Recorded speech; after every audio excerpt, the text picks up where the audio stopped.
गुरुभ्यो नमः हरि ओं पूज्याय राघवेन्द्राय सत्यधर्मरताय च भजतां कल्पवृक्षाय नमतां ಕಾಮಧೇನವೇ. ಸಮಸ್ತ ಶ್ರೀ ಸರಳ ಪರಿಹಾರ ಜ್ಯೋತಿಷಾಲಯ ಸದಸ್ಯರೆಲ್ಲರಿಗೂ ಈ ನಿಮ್ಮ ರಾಘವೇಂದ್ರ ಹರಿತ ಸಗುರುಜಿ ಮಾಡುವ ನಮಸ್ಕಾರಗಳು. ಈ ದಿನ ನಾವು ಆಗಸ್ಟ್ 8ನೇ ತಾರೀಕು ಶುಕ್ರವಾರ ದಿನ ಬರುವಂತಹ ವರಮಹಾಲಕ್ಷ್ಮಿಯ ವ್ರತದ ಬಗ್ಗೆ ಈಗ ತಿಳಿದುಕೊಳ್ಳೋಣ. ಸೊ ಈ ವ್ರತದ ಮಹಿಮೆ ಮತ್ತು ವ್ರತ ಆಚರಣೆಯಿಂದ ಸಿಗುವಂಥ ಫಲಾಫಲಗಳು ಹಾಗೂ ಈ ವ್ರತದ ಸಮಯದಲ್ಲಿ ಮಾಡಬಾರದ ಕೆಲಸಗಳು ಯಾವ್ಯಾವು, ಈ ಮೂರೂ ವಿಷಯಗಳನ್ನು ಒಂದೊಂದಾಗಿ ತಿಳಿದುಕೊಳ್ಳೋಣ. ಮೊದಲನೇದಾಗಿ ಸಮಸ್ತ ಶ್ರೀ ಸರಳ ಪರಿಹಾರ ಜ್ಯೋತಿಷಾಲಯ ಸದಸ್ಯರೆಲ್ಲರಿಗೂ ವರಮಹಾಲಕ್ಷ್ಮಿ ಹಬ್ಬದ ಶುಭಾಶಯಗಳು. ತಮ್ಮೆಲ್ಲರಿಗೂ ಲಕ್ಷ್ಮೀ ದೇವಿ, ಐಶ್ವರ್ಯ ಲಕ್ಷ್ಮೀ ದೇವಿ ಸದಾ ಆಯುರಾರೋಗ್ಯ ಭಾಗ್ಯಗಳನ್ನು ಕೊಟ್ಟು ಕಾಪಾಡಲಿ ಹಾಗೂ ಸಮಸ್ತ ನ್ಯೂನತೆಗಳು ಸಮಸ್ಯೆಗಳು ಏನೇ ಇದ್ದರೂ ಅದೆಲ್ಲವನ್ನು ಬಗೆಹರಿಸಿ ಒಳ್ಳೆಯ ಮಾರ್ಗದರ್ಶನವನ್ನು ನೀಡುವಂಥದ್ದಾಗಲಿ ಅಂತ ಪ್ರಾರ್ಥಿಸುತ್ತೇವೆ. ಮತ್ತೊಮ್ಮೆ ತಮ್ಮೆಲ್ಲರಿಗೂ 2025ರ ವರಮಹಾಲಕ್ಷ್ಮಿ ಹಬ್ಬದ ಶುಭಾಶಯಗಳು. ಬನ್ನಿ, ಈ ವರಮಹಾಲಕ್ಷ್ಮಿ ವ್ರತ ಹೇಗೆ ಪೂಜಿಸೋದು ಮತ್ತು ಇದರ ಒಂದು ಹಿನ್ನೆಲೆ ಮತ್ತು ಪೂಜೆ ಮಾಡೋದರಿಂದ ಸಿಗುವಂತಹ ಫಲಾಫಲಗಳು ಹಾಗೂ ಈ ಒಂದು ಪೂಜೆಯ ಸಮಯದಲ್ಲಿ ಮಾಡಬಾರದ ಕೆಲಸಗಳು ಯಾವ್ಯಾವು. ಮೊದಲನೇದಾಗಿ ವರಮಹಾಲಕ್ಷ್ಮಿ ಅಂದರೆ ಇಲ್ಲಿ ಹೆಸರು ತಕ್ಕಂಗೆ ವರಗಳಂದರೆ ಗಿಫ್ಟ್ ಅಂತಲೇ ತಿಳ್ಕೊಳ್ಳಿ, ಅಥವಾ ನಾವು ಬೇಡಿರತಕ್ಕಂತಹ ವಿಚಾರಗಳು ಸಂಗತಿಗಳು ಅದನ್ನು ಪಡೆಯುವಂಥದ್ದಾಗಿರ್ಬೋದು. ಅಂದರೆ ಲಕ್ಷ್ಮೀದೇವಿಗೆ ನಾವು ಏನು ಮನವಿಯನ್ನು ಸಲ್ಲಿಸ್ತೀವೋ ಆ ಮನವಿಯನ್ನು ವಾಪಸ್ಸು ನಮಗೆ ಫಲಪ್ರದವಾಗಿ ಲಕ್ಷ್ಮೀದೇವಿ ಆಶೀರ್ವಾದ ಮಾಡ್ತಾಳೆ ಅಂತಲೇ ಅರ್ಥ. ಇಲ್ಲಿ ಅಂದರೆ ವರಮಹಾಲಕ್ಷ್ಮಿ ಅಂದರೆ ಇಲ್ಲಿ ಲಕ್ಷ್ಮಿಯರನ್ನು ಪೂಜೆ ಮಾಡಿದ ರೀತಿಯಲ್ಲಿ ಫಲಗಳು ಸಿಗುತ್ತೆ. ಅದು ವಿದ್ಯಾಲಕ್ಷ್ಮಿ ಆಗಿರ್ಬೋದು, ಧನಲಕ್ಷ್ಮಿ ಆಗಿರ್ಬೋದು, ಸಂಪನ್ನ ಲಕ್ಷ್ಮಿ ಆಗಿರ್ಬೋದು, ಐಶ್ವರ್ಯ ಲಕ್ಷ್ಮಿ ಆಗಿರ್ಬೋದು. ಹೀಗೆ ಈ ಒಂದು 8 ಲಕ್ಷ್ಮಿಯರು ಏನು ಅವತಾರಗಳು ಇದೆ, ಆ ಎಲ್ಲ ಲಕ್ಷ್ಮಿಯರ ಒಂದು ಕೃಪಕಟಾಕ್ಷ ಈ ವರಮಹಾಲಕ್ಷ್ಮಿಯ ದಿನ ಲಕ್ಷ್ಮೀದೇವಿಯ ಪೂಜೆಯನ್ನು ಮಾಡಿದರೆ ಸಿಗುವಂಥದ್ದಾಗತ್ತೆ ಅಂತಲೇ ಹೇಳ್ಬೋದು. ಇಲ್ಲಿ ಈ ಒಂದು ವರಮಹಾಲಕ್ಷ್ಮಿ ಪೂಜೆಯನ್ನು ಆದಷ್ಟು ಮುತ್ತೈದೆಯರು ಮಾಡಿದರೆ ತುಂಬ ಶ್ರೇಷ್ಠ ಫಲವನ್ನು ನೀವು ಪಡೆಯುವಂಥರಾಗ್ತೀರ ನಿಮ್ಮ ಮನೆಗೆ ಅಂತಲೇ ಹೇಳ್ಬೋದು. ಆ ಒಂದು ಕುಟುಂಬದ ಮನೆಯ ಹಿರಿಯ ಯಜಮಾನತಿ ಯಾರು ಇರ್ತಾರೋ ಅವರ ಮುಖಾಂತರ ಈ ಒಂದು ವರಮಹಾಲಕ್ಷ್ಮಿಯ ಪೂಜೆಯನ್ನು ನೀವು ಮಾಡಿದ್ದೇ ಆದಲ್ಲಿ ಆ ಲಕ್ಷ್ಮೀದೇವಿ ನಿಮಗೆ ಅನೇಕ ರೀತಿಯ ವರಗಳನ್ನು ಕೊಡ್ತಾರೆ. ಇಲ್ಲಿ ವರಗಳಂದರೆ ನಾವು ಬೇಡಿರತಕ್ಕಂತಹ ಯಾವುದೇ ಕೆಲಸ ಇರಲಿ ಆ ಎಲ್ಲವನ್ನು ಲಕ್ಷ್ಮೀದೇವಿ ಕರುಣಿಸ್ತಾಳೆ ಅನ್ನೋ ಒಂದು ಬಲವಾದ ನಂಬಿಕೆ.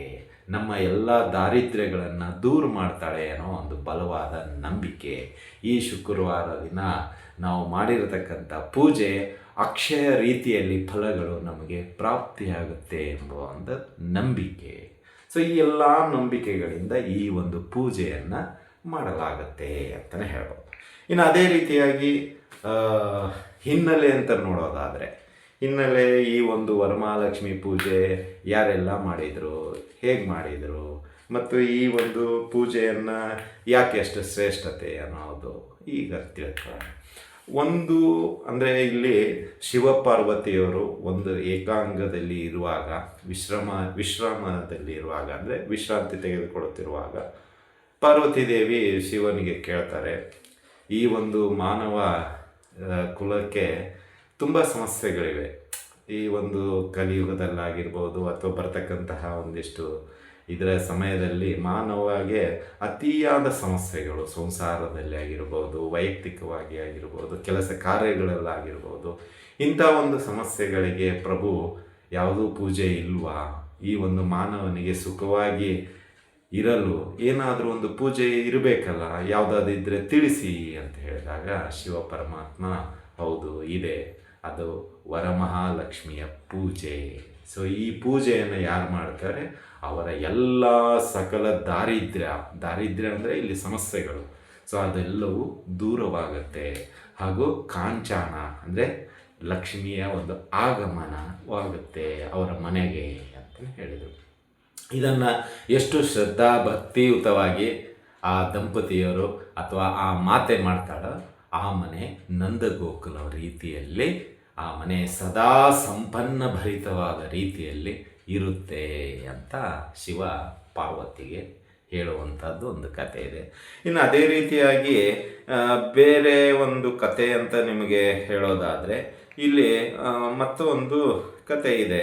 ಅದೇ ಒಂದು ಪುರಾಣದ ರೀತಿಯಲ್ಲಿ ನಾವು ಹೇಳೋದಾದರೆ ಇಲ್ಲಿ ಒಂದು ವಿದರ್ಭ ದೇಶದ ರಾಜಧಾನಿಯಲ್ಲಿ ಒಬ್ಬ ಚಾರುಮತಿ ಅಂತ ಮಹಿಳೆ ಇರ್ತಾಳೆ. ಸೊ ಅವಳು ನಿತ್ಯ ಒಳ್ಳೆ ಧಾರ್ಮಿಕವಾಗಿ ಪೂಜೆ ಮಾಡುವಂಥಳಾಗಿರ್ತಾಳೆ. ಎಲ್ಲ ಪೂಜೆ ಪುನಸ್ಕಾರಗಳನ್ನು ಭಕ್ತಿಪೂರ್ವಕವಾಗಿ ಮಾಡುವಂಥಳಾಗಿರ್ತಾಳೆ. ಸೊ ನಿತ್ಯ ತನ್ನದೇ ಆದಂತಹ ಭಕ್ತಿಪೂರ್ವದಲ್ಲಿ ಎಲ್ಲ ದೇವಾನುದೇವತೆಗಳ ಪೂಜೆ ಮಾಡ್ತಿರ್ತಾಳೆ. ಅದರಲ್ಲೂ ಲಕ್ಷ್ಮೀ ದೇವಿಯ ಒಂದಿಷ್ಟು ಪೂಜೆಯನ್ನು ತುಂಬ ಭಕ್ತಿಪೂರ್ವಕವಾಗಿ ಮನಸ್ಪೂರ್ವಕವಾಗಿ ಮಾಡುವಂಥಳಾಗಿರ್ತಾಳೆ ಈ ಚಾರುಮತಿ ಅಂತ ಹೇಳ್ಬೋದು. ಸೊ ಇಲ್ಲಿ ಒಂದು ದಿನ ಏನಾಗುತ್ತೆ, ಆ ಚಾರುಮತಿ ಲಕ್ಷ್ಮೀ ಪೂಜೆಯನ್ನು ತುಂಬ ವಿಜೃಂಭಣೆಯಿಂದ ಮಾಡಿರ್ತಾಳೆ. ಸೊ ಆ ಒಂದು ದಿನ ಮಹಾಲಕ್ಷ್ಮೀ ದೇವಿ ಕನಸಿನಲ್ಲಿ ಬಂದು, ನೋಡು ಮರುದಿನ ವರಮಹಾಲಕ್ಷ್ಮಿ ಪೂಜೆ ಇದೆ, ಸೊ ನಾನು ನಿಮ್ಮ ಮನೆಗೆ ಬರ್ತಾ ಇದ್ದೀನಿ, ಈ ಒಂದು ದಿನ ನೀನು ಇನ್ನೂ ವಿಶೇಷವಾಗಿ ಪೂಜೆ ಮಾಡಿದರೆ ನಾನು ಶಾಶ್ವತವಾಗಿ ನಿಮ್ಮ ಮನೆಯಲ್ಲಿ ನೆಲೆ ಊರ್ತೀನಿ ಅನ್ನೋ ಒಂದು ನಂಬಿಕೆಯ ವಿಶ್ವಾಸದ ಮಾತುಗಳನ್ನು ಕನಸಿನಲ್ಲಿ ಆಡಿ ಹೊರಟೋಗ್ಬಿಡ್ತಾಳೆ. ಸೊ ಇದು ಬೆಳಗ್ಗೆ ಆಗಿರುವಂಥ ಸಮಯ, ಕನಸು ಬಿದ್ದಿರೋದು ಬೆಳಗ್ಗೆ. ಸೊ ಗಾಬರಿಗೊಂಡು ಎದ್ದು ನೋಡಿದಾಗ ಸುತ್ತಮುತ್ತ ಯಾರೂ ಇಲ್ಲ. ಸೊ ಈ ವಿಷಯವನ್ನು ತಮ್ಮ ಪತಿದೇವರಿಗೆ ಹಾಗೂ ತಮ್ಮ ಹಿರಿಯ ಸದಸ್ಯರಿಗೆ ತಿಳಿಸಿದಾಗ, ಇಲ್ಲ ಬೆಳಗಿನ ಜಾವ ಕನಸು ಬಿದ್ದಿರೋದ್ರಿಂದ ಇದು ತುಂಬ ಶುಭಪ್ರದವಾಗಿರತಕ್ಕಂತಹ ಒಂದು ವಿಷಯ, ಹಾಗಾಗಿ ಈ ದಿನ ನೀನು ನಿನ್ನೆ ಮಾಡಿದ ರೀತಿಯಲ್ಲಿ ಈ ದಿನವೂ ಆ ಪೂಜೆಯನ್ನು ಮಾಡು, ಲಕ್ಷ್ಮೀದೇವಿಯ ಪೂಜೆ, ಆ ತಾಯಿ ಏನು ಹೇಳಿದಾಳೆ ಅದೇ ರೀತಿ ಪೂಜೆಯನ್ನು ಮಾಡು ಅಂತ ಎಲ್ಲ ಗುರು ಹಿರಿಯರು ಹಾಗೂ ಪತಿರಾಯರು ತಿಳಿಸಿದಾಗ ಆಕೆ ತುಂಬ ಖುಷಿಯಾಗಿ ಚಾರುಮತಿ ಒಳ್ಳೆಯ ಭಕ್ತಿಪೂರ್ವಕವಾಗಿ ಮನಸ್ಪೂರ್ವಕವಾಗಿ ಈ ವರಮಹಾಲಕ್ಷ್ಮಿಯ ವ್ರತವನ್ನು ಈ ಶ್ರಾವಣ ಮಾಸದ ಹುಣ್ಣಿಮೆಯ ಹಿಂದಿನ ದಿನ ಆಚರಣೆ ಮಾಡುವಂಥಳಾದ್ಲು. ಆ ಪೂಜೆಯಿಂದ ಸಕಲ ಅಷ್ಟ ಐಶ್ವರ್ಯ ಭಾಗ್ಯಗಳನ್ನು ಈ ಚಾರುಮತಿ ಪಡೆದುಕೊಂಡು ಒಳ್ಳೆಯ ಪುಣ್ಯಲೋಕವನ್ನು ಪಡೆದುಕೊಂಡು ಅಂತ ಈ ಕತೆ ಸಾರಾಂಶ. ಈ ರೀತಿಯಾಗಿ ಈ ಎರಡು ಕತೆಗಳನ್ನು ಬರುತ್ತೆ. ಸೊ ಹಾಗಾಗಿ ನಾವು ಕೂಡ ಆ ಚಾರುಮತಿ ರೀತಿಯಲ್ಲಿ ಭಕ್ತಿ ಪ್ರಧಾನವಾಗಿ ಇದ್ದು ಒಳ್ಳೆಯ ಪೂಜೆ ಪುನಸ್ಕಾರಗಳನ್ನು ಆ ದಿನ ಲಕ್ಷ್ಮೀದೇವಿಗೆ ನಾವು ಮಾಡಿದ್ದೇ ಆದಲ್ಲಿ ನಮಗೂ ಕೂಡ ಅಷ್ಟ ಐಶ್ವರ್ಯ ಭಾಗ್ಯಗಳನ್ನು ಆ ತಾಯಿ ಲಕ್ಷ್ಮೀದೇವಿ ಕರುಣಿಸ್ತಾಳೆ ಅಂತಲೇ ಹೇಳ್ಬೋದು. ಇದು ಕಥೆಯ ಸಾರಾಂಶ. ಇನ್ನು ಈ ಒಂದು ವರಮಹಾಲಕ್ಷ್ಮಿ ಪೂಜೆಯಿಂದ ನಮಗೆ ಏನು ಸಿಗುತ್ತೆ, ಫಲಾಫಲಗಳು ನಿರೀಕ್ಷೆಯಲ್ಲಿರ್ತೀವಲ್ಲ, ಯಾವುದೇ ಏನು ಹೇಳಿ ಗುರುಗಳೇ ಆಯಿತು ನೀವು ಹೇಳ್ದಂಗೆ ಸರಿ, ಈ ಒಂದು ಪೂಜೆ ಮಾಡೋದ್ರಿಂದ ನಮಗೇನು ಫಲ ಅಂತ ಹೇಳೋದಾದರೆ ಇಲ್ಲಿ ಒಂದು ನೀವು ಎಷ್ಟು ಭಕ್ತಿಪೂರ್ವಕವಾಗಿ ಪೂಜೆ ಮಾಡ್ತೀರೋ ಅದರಲ್ಲಿ ಮೊದಲನೇ ಸಿಗದೆ ಸಂಪತ್ತು, ಎರಡನೇದು ದೀರ್ಘಾಯುಷ್ಯ, ಮೂರನೇದು ಮಕ್ಕಳಿಗೆ ವಿದ್ಯಾಭ್ಯಾಸ ಕಲ್ಪಿಸುವಂತಹ ಸರಸ್ವತಿ ದೇವಿಯ ಒಂದು ಕೃಪಕಟಾಕ್ಷ, ನೆಮ್ಮದಿ, ಐಶ್ವರ್ಯ, ಏನು ನೋಡಿ ಎಷ್ಟು ಸಿಗುತ್ತೆ. ಅಂದರೆ ಇಲ್ಲಿ ಒಂದು ವರಮಹಾಲಕ್ಷ್ಮಿ ಅಂದರೆ ವರಗಳನ್ನು ಯಥೇಚ್ಛವಾಗಿ ಕೊಡ್ತಾ ಇರ್ತಾಳೆ. ಈ ಒಂದು ದಿನ ಯಾರು ಲಕ್ಷ್ಮೀ ದೇವಿಯ ಒಂದು ಪೂಜೆ ಮಾಡ್ತಾರೋ ಅವರಿಗೆ ಯಥೇಚ್ಛವಾಗಿ ವರಗಳನ್ನು ಕೊಡುವಂಥವಾಗಿರ್ತಾಳೆ. ಅದರಲ್ಲಿ ಒಂದು ಕುಟುಂಬದ ಯೋಗಕ್ಷೇಮ, ಅಂದರೆ ಯಾರು ಈ ಒಂದು ದಿನ ವರಮಹಾಲಕ್ಷ್ಮಿ ಪೂಜೆಯನ್ನು ಮಾಡ್ತಾರೋ ಅವರ ಮನೆ ಕುಟುಂಬದ ಯೋಗಕ್ಷೇಮವನ್ನು ಲಕ್ಷ್ಮಿ ನಿಭಾಯಿಸುವಂಥಳಾಗ್ತಾಳೆ. ಅದೇ ರೀತಿಯಾಗಿ ಸಮೃದ್ಧಿ ಮತ್ತು ಐಶ್ವರ್ಯವನ್ನು ಕೊಡುವಂಥಳಾಗ್ತಾಳೆ. ಅಂದರೆ ಮನೆ ಯಥೇಚ್ಛವಾಗಿ ಅಭಿವೃದ್ಧಿಯಾಗುವಂತಹ ಸಂಪತ್ತನ್ನು ಕೊಡುವಂಥಳಾಗ್ತಾಳೆ. ಅದೇ ರೀತಿ ಲಕ್ಷ್ಮಿಯ ಆಶೀರ್ವಾದ ಕೃಪಕಟಾಕ್ಷ ಸಿಗುವಂಥದ್ದಾಗುತ್ತೆ. ಆ ಮನೆಯಲ್ಲಿರ್ತಕ್ಕಂಥ ದಾರಿದ್ರ್ಯ ಓಡಿ ಹೋಗುತ್ತೆ ಅಂತಲೇ ಹೇಳ್ಬೋದು. ಈ ಒಂದು ದಿನದಲ್ಲಿ ನೀವು ಸಂಕಲ್ಪದಿಂದ ಈ ಒಂದು ವ್ರತವನ್ನು ಆಚರಣೆ ಮಾಡಿದ್ದೇ ಆದಲ್ಲಿ ತುಂಬ ಶ್ರೇಷ್ಠ ಫಲಗಳನ್ನು ನೀವು ತೆಗೆದುಕೊಳ್ಳುವಂಥರಾಗ್ತೀರಾ ಅಂತಲೇ ಹೇಳ್ಬೋದು. ಅದೆಲ್ಲ ವಿವರಣೆಯನ್ನು ನಿಮಗೆ ಹೇಗೆ ಪೂಜೆ ಮಾಡಬೇಕು, ಈ ಪೂಜೆಯ ಒಂದು ಸಿದ್ಧಾಂತ, ಈ ಹಿನ್ನೆಲೆ ಎಲ್ಲವನ್ನು ನಿಮಗೆ ಡಿಸ್ಕ್ರಿಪ್ಷನಲ್ಲಿ ಹಾಕಿದ್ದೀನಿ. ಆ ಸಂಕಲ್ಪದ ಜೊತೆಗೆ ನೀವು ಪೂಜೆ ಮಾಡಿ, ನಿಮಗೆ ಆ ಲಕ್ಷ್ಮೀದೇವಿ ಕೃಪಕಟಾಕ್ಷ ಸದಾ ಶಾಶ್ವತವಾಗಿ ನಿಮ್ಮ ಮನೆಯಲ್ಲಿ ನೆಲೆ ಊರಲಿ ಅಂತ ನಾವು ಕೂಡ ಪ್ರಾರ್ಥನೆ ಮಾಡ್ತೀವಿ.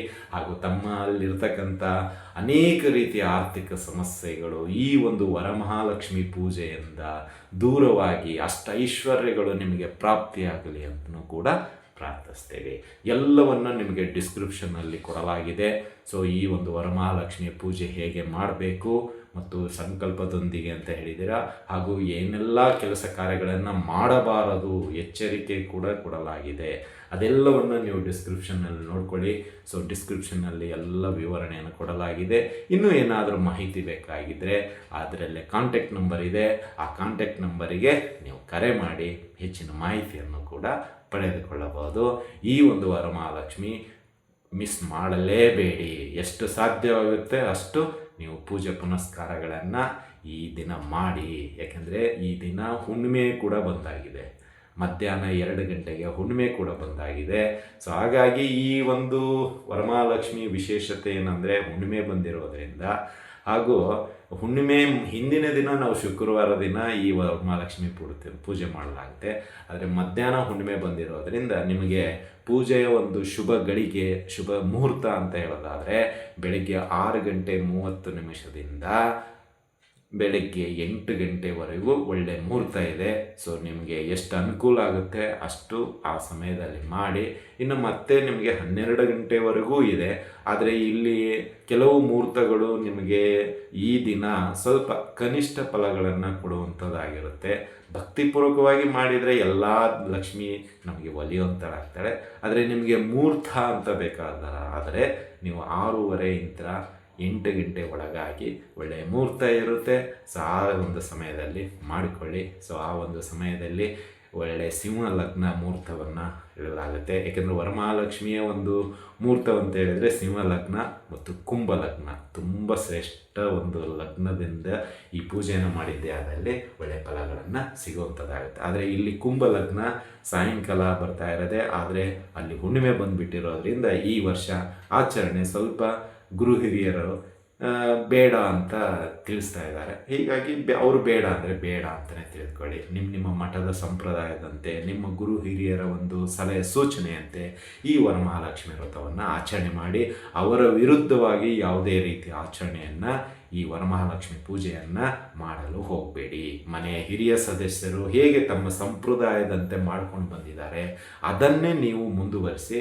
ಆದರೆ ಏನಾದರೂ ಒಂದಿಷ್ಟು ಆ್ಯಡ್ ಮಾಡ್ಕೊಳ್ಳೋದಿದ್ದರೆ ಅವರ ಒಂದು ಅಪ್ಪಣೆ ತೆಗೆದುಕೊಂಡು ಮಾಡುವುದು ತುಂಬ ಶ್ರೇಷ್ಠ ಅಂತಲೇ ಹೇಳ್ಬೋದು.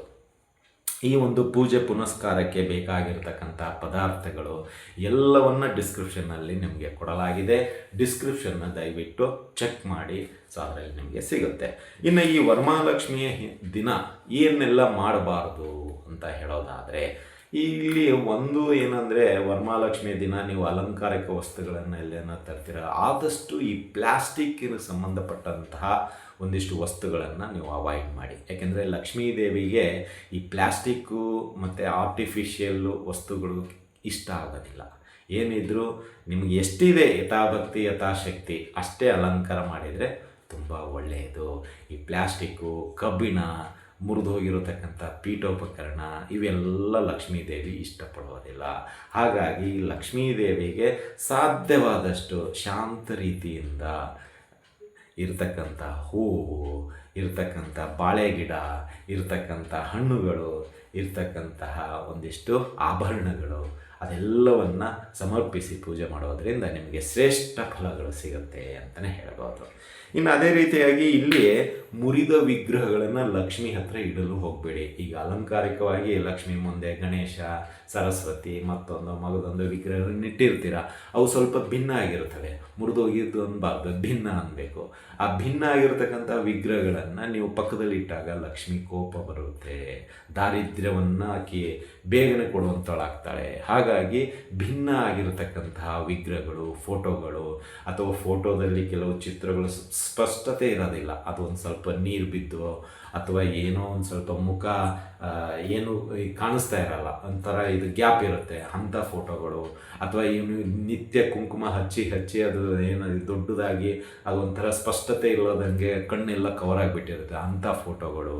ಅಥವಾ ಕೆಲವು ವಿಗ್ರಹಗಳು ಏನು ಭಿನ್ನ ಆಗಿಬಿಟ್ಟಿರುತ್ತೆ, ಅದು ತುಂಬ ನೀವು ಅದು ಏನೂ ಆಗಲ್ಲ ಅಂತ ಹಾಗೆ ಇಟ್ಟಿರ್ತೀರ. ಆದರೆ ಈ ಲಕ್ಷ್ಮಿ ಹತ್ತಿರ ಇಟ್ಟಾಗ ಏನಾಗುತ್ತೆ, ನಿಮಗೆ ದರಿದ್ರ ಲಕ್ಷ್ಮಿ ಅಂತೀವಿ, ಅದನ್ನು ಆಕಿ ಶಾಪವಾಗಿ ಕೊಡುವಂಥಳಾಗ್ತಾಳೆ. ಹಾಗಾಗಿ ಈ ಒಂದು ಮುರಿದ ವಿಗ್ರಹ, ಭಿನ್ನವಾಗಿರತಕ್ಕಂಥ ವಿಗ್ರಹ ದಯವಿಟ್ಟು ಇಡಬೇಡಿ. ಫೋಟೋ ಕೂಡ ಅಷ್ಟೇ, ತುಂಬ ಕ್ಲಿಯರ್ ಆಗಿರಬೇಕು. ಚೆನ್ನಾಗಿರೋ ಫೋಟೋವನ್ನು ಇದ್ದರೆ ಮಾತ್ರ ಇಡಿ, ಇಲ್ಲಾಂದರೆ ಇಡಲಿಕ್ಕೆ ಹೋಗಬೇಡಿ. ಇನ್ನು ಅದೇ ರೀತಿಯಾಗಿ ಆದಷ್ಟು ನೀವು ಎಷ್ಟು ಸಾಧ್ಯವಾಗುತ್ತೋ ಅಷ್ಟು ಲಕ್ಷ್ಮೀದೇವಿ ಕೂಡಿಸುವಂಥ ಜಾಗವನ್ನು ಶುಭ್ರವಾಗಿ ಇಟ್ಕೊಳ್ಳಿ. ಗಲೀಜಿರಬಾರ್ದು. ತುಂಡು ಪೇಪರ್ಗಳೇ ಆಗಿರ್ಬೋದು, ಅಥವಾ ಈ ಮುರಿದು ಹೋಗಿರತಕ್ಕಂಥ ಬಾಡಿಗೆ ಹೋಗಿರತಕ್ಕಂಥ ಹೂವುಗಳಾಗಿರ್ಬೋದು, ಅದು ಯಾವುದು ಅಕ್ಕಪಕ್ಕ ಇರದೇ ಇರುವಂಗೆ ನೋಡಿಕೊಳ್ಳಿ. ಆದಷ್ಟು ಆ ಒಂದು ಜಾಗದಲ್ಲಿ ದುರ್ವಾಸನೆ ಬರದೇ ರೀತಿಯಲ್ಲೂ ಕೂಡ ನೋಡ್ಕೊಳ್ಳಿ. ಸೊ ಈ ಒಂದು ದುರ್ವಾಸನೆ ಬಂದರೆ ಲಕ್ಷ್ಮೀ ದೇವಿಗೆ ಕೋಪ ಬರುತ್ತೆ. ವಾಸನೆ ಸುಗಂಧವಾಗಿರುವಂತೆ ನೋಡಿಕೊಳ್ಳಿ ಅಂತಲೇ ಹೇಳ್ಬೋದು. ಇನ್ನು ಅದೇ ರೀತಿಯಾಗಿ ಮುರಿದ ಆಭರಣಗಳನ್ನು ಕೂಡ ಲಕ್ಷ್ಮೀ ದೇವಿಗೆ ಹಾಕಬೇಡಿ. ಏನಾದರೂ ಈ ತಾಳಿ ಆಗಿರ್ಬೋದು, ಸರ ಆಗಿರ್ಬೋದು, ನೆಕ್ಲೆಸ್ ಆಗಿರ್ಬೋದು, ಕಿವಿ ಒಲೆ ಆಗಿರ್ಬೋದು, ಮೂಗ್ಬಟ್ಟಾಗಿರ್ಬೋದು, ಅಥವಾ ಹಣೆ ಬಟ್ಟಾಗಿರ್ಬೋದು, ಹೇಗಾದರೂ ಸರಿ ಚೆನ್ನಾಗಿದ್ದರೆ ಮಾತ್ರ ಹಾಕಿ. ತುಕ್ಕು ಹಿಡಿದು ಹೋಗಿರೋದು, ಮುರಿದು ಹೋಗಿರೋದು, ಅಥವಾ ಅದಕ್ಕೆ ಜಾಯಿಂಟ್ ಮಾಡಿರುವಂಥದ್ದು ಏನೋ ಇದ್ರೂ ಅದು ಭಿನ್ನ ಅಂತಲೇ ಕನ್ಸಿಡರ್ ಆಗುತ್ತೆ. ಹಾಗಾಗಿ ಲಕ್ಷ್ಮೀ ದೇವಿಗೆ ನಾವು ಒಳ್ಳೆಯ ರೀತಿಯ ಆಭರಣವನ್ನು ಹಾಕೋದ್ರಿಂದ ಆ ಲಕ್ಷ್ಮೀ ದೇವಿಯ ಕೃಪಕಟಾಕ್ಷ ನಮಗೆ ಸಿಗುವಂಥದ್ದಾಗುತ್ತೆ ಅಂತಲೇ ಹೇಳ್ಬೋದು. ಇನ್ನು ಪೂಜೆಗೆ ಕೂಡಿಸುವಂತಹ ಲಕ್ಷ್ಮೀ ದೇವಿ ಆದಷ್ಟು ಈ ಬಾತ್ರೂಮು, ಕಿಚನ್ನು ಮತ್ತು ಈ ಮೆಟ್ಟಲ ಕೆಳಗಡೆ ಆಯ್ಕೆಯನ್ನು ಮಾಡ್ಕೋಬೇಡಿ. ಜಾಗ ಸ್ಪೇಸ್ ಅಂತಿರಲ್ಲ, ಲಕ್ಷ್ಮೀ ದೇವಿಯನ್ನು ಎಲ್ಲಿ ಕೂಡಿಸ್ಬೇಕು, ಹಾಲಲ್ಲಿ ನೀಟಾಗಿ ಶುಭ್ರವಾಗಿರುವಂಥ ಜಾಗವನ್ನು ಆಯ್ಕೆ ಮಾಡ್ಕೊಳ್ಳಿ. ಆದಷ್ಟು ಪೂರ್ವಮುಖವಾಗಿ ಇರುವಂತೆ ನೋಡ್ಕೊಳ್ಳಿ. ಪೂರ್ವಮುಖವಾಗಿ ಇಲ್ಲದಿದ್ದರೆ ಉತ್ತರಮುಖವಾಗಿ ಕೂಡಿಸಿ. ಆದರೆ ಲಕ್ಷ್ಮೀ ದೇವಿಯನ್ನು ಮೆಟ್ಟಲು ಕೆಳಗೆ ಕೂಡಿಸಲೇಬೇಡಿ. ಅದು ಬಾತ್ರೂಮ್ ಹತ್ರನೂ ಕೂಡಿಸ್ಬೇಡಿ, ಕಿಚನ್ ಹತ್ರನೂ ಕೂಡಿಸ್ಬೇಡಿ. ಇದರಿಂದ ಲಕ್ಷ್ಮಿಯ ಕೃಪೆಗೆ, ಅವಕೃಪೆಗೆ ನೀವು ಒಳಗಾಗ್ತೀರಾ. ಹಾಗಾಗಿ ಈ ಮೂರು ಎಚ್ಚರಿಕೆ ಖಂಡಿತವಾಗಿ ನೋಡ್ಕೊಳ್ಳಿ. ಬಾತ್ರೂಮು, ಮೆಟ್ಟಲು ಕೆಳಗಡೆ ಹಾಗೂ ಕಿಚನ್ನಿಗೂ ಅದಕ್ಕೂ ಹತ್ತಿರ ಇರಲೇಬಾರ್ದು. ಏನೋ ಜಾಗ ಚಿಕ್ಕದಿತ್ತಂದರೆ ಆದಷ್ಟು ಸಂಕ್ಷಿಪ್ತದಲ್ಲಿ ಈ ಕಡೆ ಅಂದರೆ ದೇವರ ಕೋಣೆ ಎಲ್ಲಿರುತ್ತೋ ಅಲ್ಲೇ ಮುಗಿಸ್ಕೊಳ್ಳೋದು ತುಂಬ ಉತ್ತಮ. ಗ್ರ್ಯಾಂಡಾಗಿ ಮಾಡ್ತಾ ಇದ್ದೀರಿ ಅಂತ ಹೇಳಿದರೆ ಅಡುಗೆ ಕೋಣೆ ಅಂತ ಸ್ವಲ್ಪ ದೂರ ಇರಲಿ, ಬಾತ್ರೂಮ್ ಅಂತ ದೂರ ಇರಲಿ, ಹಾಗೂ ಮೆಟ್ಟಲ ಕೆಳಗಡೆ ಜಾಗ ಇದೆ ಅಂತ ಮೆಟ್ಟಲು ಕೆಳಗಡೆ ಮಾಡಿ ಕೂಡಿಸಿದರೆ ನೀವು ಲಕ್ಷ್ಮಿಯ ಕೃಪೆಗೆ, ಅವಕೃಪೆಗೆ ಒಳಗಾಗ್ತೀರಾ ಅಂತಲೇ ಹೇಳ್ಬೋದು. ಇದಿಷ್ಟು ನೀವು ಎಚ್ಚರಿಕೆಯಿಂದ ಇರುವಂಥದ್ದು. ಅದೇ ರೀತಿಯಾಗಿ ಆ ದಿನ ಆದಷ್ಟು ಈ ಜಗಳಾದಿಗಳನ್ನು ಆಡಲು ಹೋಗಬೇಡಿ. ಗಂಡ ಹೆಂಡತಿ ಆಗಿರ್ಬೋದು, ಅತ್ತೆ ಮಾವ ಆಗಿರ್ಬೋದು, ಅಥವಾ ತಂದೆ ತಾಯಿ ಆಗಿರ್ಬೋದು, ಅಥವಾ ಗುರು ಹಿರಿಯರಾಗಿರ್ಬೋದು, ಅಥವಾ ಅಣ್ಣ ತಮ್ಮ ಆಗಿರ್ಬೋದು, ಅಕ್ಕ ತಂಗಿ ಆಗಿರ್ಬೋದು, ಯಾರ ಜೊತೆಯೂ ಆ ದಿನ ಜಗಳಾಟಗಳನ್ನು ಆಡಲು ಹೋಗಬೇಡಿ. ಹಾಗೂ ಆ ದಿನ ಆದಷ್ಟು ಕೈಗಡ ಅಥವಾ ನೀವು ಇನ್ನೊಬ್ಬರಿಗೆ ಹಣ ಇದು ಯಾವುದನ್ನು ಕೊಡಲು ಹೋಗಬೇಡಿ. ಸಾಲವನ್ನು ಮಾಡಬೇಡಿ, ಸಾಲವನ್ನು ತೆಗೆದುಕೊಳ್ಳಲು ಹೋಗಬೇಡಿ. ಇದರಿಂದ ನಿಮಗೇನಾಗುತ್ತಂದರೆ ಸಾಲ ನಿಮಗೆ ಕೊಟ್ಟಿರೋದು ವಾಪಸ್ ಬರೋದು ತಡವಾಗ್ಬೋದು, ಅಥವಾ ಬರದೇ ಇರ್ಬೋದು, ಅಥವಾ ಸಾಲ ತೆಗೆದುಕೊಂಡಿರೋದು ಅವರಿಗೆ ಕೊಡದೇ ಇರುವಂತಹ ಶಕ್ತಿ ನಿಮಗೆ ತುಂಬಬಹುದು, ಅಥವಾ ನೀವು ಒಂದಿಷ್ಟು ಕಷ್ಟಗಳನ್ನು ಅನುಭವಿಸುವಂಥದ್ದು ಆಗ್ಬೋದು ಅಂತಲೇ ಹೇಳ್ಬೋದು. ಅದೇ ರೀತಿಯಾಗಿ ಹಾಲು, ಮೊಸರು, ಬೆಣ್ಣೆ, ತುಪ್ಪ ಈ ಒಂದು ವಸ್ತುಗಳನ್ನು ನೀವು ಯಾರಿಗೂ ಈ ದಿನ ದಾನವಾಗಿ ಆಗಿರ್ಬೋದು ಅಥವಾ ಇನ್ನೊಬ್ಬರಿಗೆ ಕೇಳಿದ ತಕ್ಷಣ ಕೊಡಬೇಡಿ. ಈ ಒಂದು ಶುಕ್ರವಾರ ದಿನ ಹಾಲು, ಮೊಸರು, ಬೆಣ್ಣೆ, ತುಪ್ಪ, ಜೇನುತುಪ್ಪನೂ ಸೇರಿಸ್ಕೊಳ್ಳಿ. ಸೊ ಈ 5 ವಸ್ತುಗಳನ್ನು ನೀವು ಆದಷ್ಟು ಈ ದಿನ ಬೇರೆಯವರಿಗೆ ದಾನವಾಗಿ ಆದರೂ ಆಗ್ಬೋದು, ಅಥವಾ ಅವರು ಏನಾದರೂ ಹಾಲು ಕಡಿಮೆ ಇದೆ, ನಮ್ಮ ಮನೆಗೆ ನೆಂಟರು ಬಂದಿದ್ದಾರೆ, ಸ್ವಲ್ಪ ಟೀಗೆ ಕಾಫಿಗೆ ಹಾಲು ಬೇಕು ಕೊಡಿ ಅಂತೇಳಿದರೆ ಥಟ್ ಅಂತ ನೀವು ಹೋಗಿ ಕೊಟ್ಟದ್ದೇ ಆದಲ್ಲಿ ನಿಮ್ಮ ಐಶ್ವರ್ಯ, ನಿಮ್ಮ ಸಂಪತ್ತು ಅವರಿಗೆ ಧಾರೆ ಎರೆದು ಕೊಟ್ಟಂತೆ.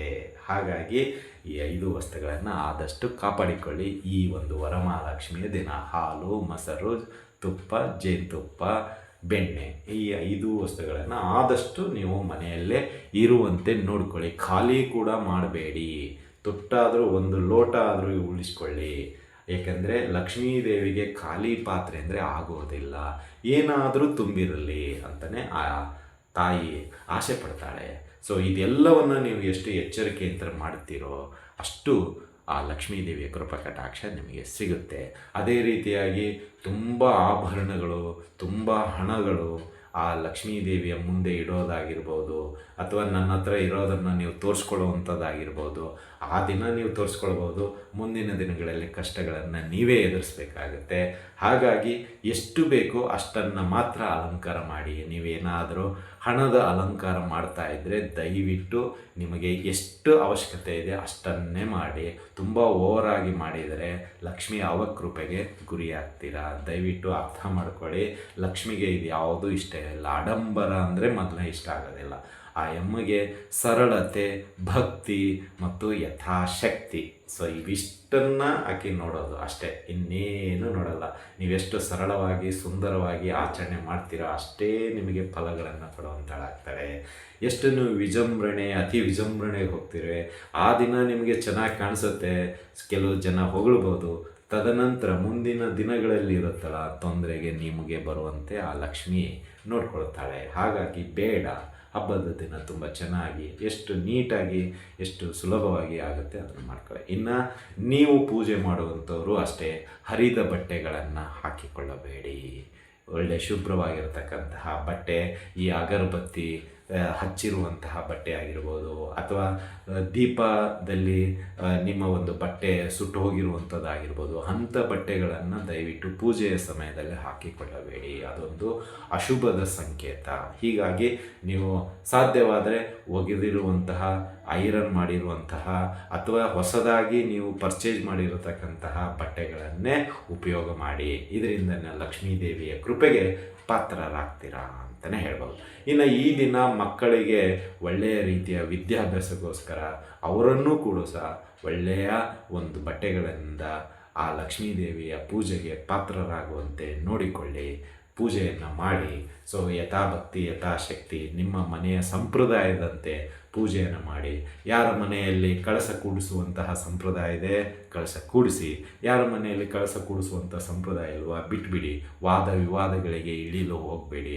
ಇದರಿಂದ ಮನೆಯ ಸಮಸ್ಯೆ ಅತಿಯಾಗುತ್ತೆ ಮತ್ತು ಲಕ್ಷ್ಮಿ ಅವಕೃಪೆಗೆ ನೀವು ಒಳಗಾಗ್ತೀರಾ. ಏಕೆಂದರೆ ಆ ದಿನ ಯಾರು ಜಗಳಾಡ್ತಾರೆ, ಆ ದಿನ ಯಾರು ತುಂಬ ಗಲಾಟೆ ಮಾಡ್ತಾರೆ, ಅವರು ನಿತ್ಯ ನಿರಂತರ ಪ್ರತಿದಿನವೂ ಅದೇ ರೀತಿಯ ಒಂದು ರೀತಿ ವಾತಾವರಣ ಸೃಷ್ಟಿಯಾಗುತ್ತೆ. ಹಾಗಾಗಿ ನಾವು ಹೇಳೋದಿಷ್ಟೇ, ಲಕ್ಷ್ಮೀದೇವಿಯ ಕೃಪೆಗೆ ಒಳಗಾಗಬೇಕಾದ್ರೆ ಆ ದಿನ ತುಂಬ ಶಾಂತವಾಗಿ, ಎಷ್ಟು ನಿಮ್ಮ ಮನಸ್ಪೂರ್ವಕವಾಗಿ ನೀವು ಇರಲು ಸಾಧ್ಯವಾಗುತ್ತೆ ಅಷ್ಟು ಇದ್ದರೆ ತುಂಬ ನಿಮಗೆ ಒಳ್ಳೆಯ ಫಲಗಳು ನಿಮಗೆ ಸಿಗುವಂಥದ್ದಾಗುತ್ತೆ ಅಂತಲೇ ಹೇಳ್ಬೋದು. ಈ ರೀತಿಯಾಗಿ ನೀವು ಲಕ್ಷ್ಮೀ ಪೂಜೆಯನ್ನು ಮಾಡಿದ್ದೇ ಆದಲ್ಲಿ ನಿಮಗೆ ಅನೇಕ ರೀತಿಯ ವರಗಳು ಆ ವರಮಹಾಲಕ್ಷ್ಮಿ ಕರುಣಿಸುವಂಥಳಾಗ್ತಾಳೆ ಅಂತಲೇ ಹೇಳ್ಬೋದು.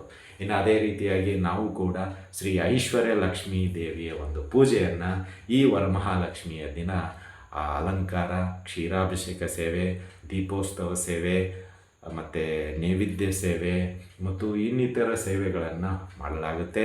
ಯಾರಿಗೆಲ್ಲ ಇಚ್ಛೆ ಇದೆ ಈ ಒಂದು ಶ್ರೀ ಐಶ್ವರ್ಯ ಲಕ್ಷ್ಮೀ ದೇವಿ ಸೇವೆ ಮಾಡಬೇಕು ಅಂತ ನಿಮಗೆ ಅಪೇಕ್ಷೆ ಇದ್ದರೆ, ಸೊ ನೀವು ನಮ್ಮ ನಂಬರಾದ 7676762066 ಈ ನಂಬರಿಗೆ ಕರೆ ಮಾಡಿ ಹೆಚ್ಚಿನ ಮಾಹಿತಿಯನ್ನು ಪಡೆದುಕೊಳ್ಳಬಹುದು.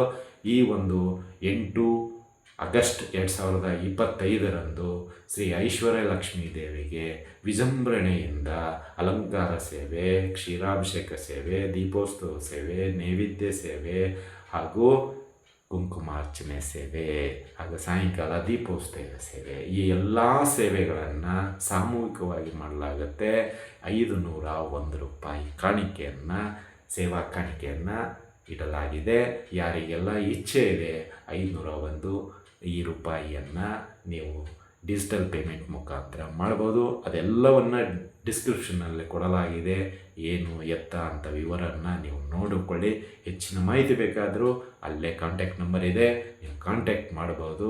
ಹಾಗೂ ಈ ಎಲ್ಲ ಸೇವೆಗಳು ಮಾಡುವುದರಿಂದ ನಿಮಗೆ ನಿಮ್ಮ ಮನೆಗೆ ಅಷ್ಟ ಐಶ್ವರ್ಯಗಳು ಪ್ರಾಪ್ತಿಯಾಗುತ್ತೆ. ಹಾಗೂ ಯಾವೆಲ್ಲ ಸೇವಾ ಮಾಡಿರ್ತೀರ ಆ ಎಲ್ಲ ಸೇವಾಕರ್ತರಿಗೆ ಕುಂಕುಮಾರ್ಚನೆ ಪ್ರಸಾದ ಹಾಗೂ ಮಹಾಪ್ರಸಾದವನ್ನು ನಿಮ್ಮ ಮನೆಗೆ ಸ್ಪೀಡ್ ಪೋಸ್ಟ್ ಮುಖಾಂತರ ಕಳಿಸಿಕೊಡಲಾಗುವುದು ಅಂತಲೇ ಹೇಳ್ತಾ ಇದ್ದೀವಿ. ಸೊ ಯಾರಿಗೆಲ್ಲ ಇಷ್ಟ ಇದೆಯೋ ಈ ಐಶ್ವರ್ಯ ಲಕ್ಷ್ಮೀ ದೇವಿಯ ಒಂದು ಪೂಜೆ ಸೇವೆಗಳನ್ನು ಮಾಡಿಸುವಂಥವರು ಅವರು ಈ ಒಂದು ನಂಬರಿಗೆ ಕಾಂಟ್ಯಾಕ್ಟ್ ಮಾಡಿ 7676762066. ಇನ್ನೂ ಹೆಚ್ಚಿನ ಮಾಹಿತಿಯನ್ನು ನೀವು ಪಡೆದುಕೊಳ್ಬೋದು ಅಂತ ಹೇಳ್ತಾ, ಆ ಐಶ್ವರ್ಯ ಲಕ್ಷ್ಮಿ ಹಾಗೂ ವರಮಹಾಲಕ್ಷ್ಮಿ ನಿಮಗೆ ಅಷ್ಟ ಐಶ್ವರ್ಯಗಳನ್ನು ಕೊಟ್ಟು ಸದಾ ಆಯುರಾರೋಗ್ಯ ಭಾಗ್ಯಗಳನ್ನು ಕೊಟ್ಟು ಕಾಪಾಡಲಿ ಅಂತ ಮತ್ತೊಮ್ಮೆ ಪ್ರಾರ್ಥಿಸುತ್ತಾ ಈ ವಿಷಯವನ್ನು ಇಲ್ಲಿಗೆ ಮುಗಿಸ್ತಾ ಇದ್ದೀವಿ.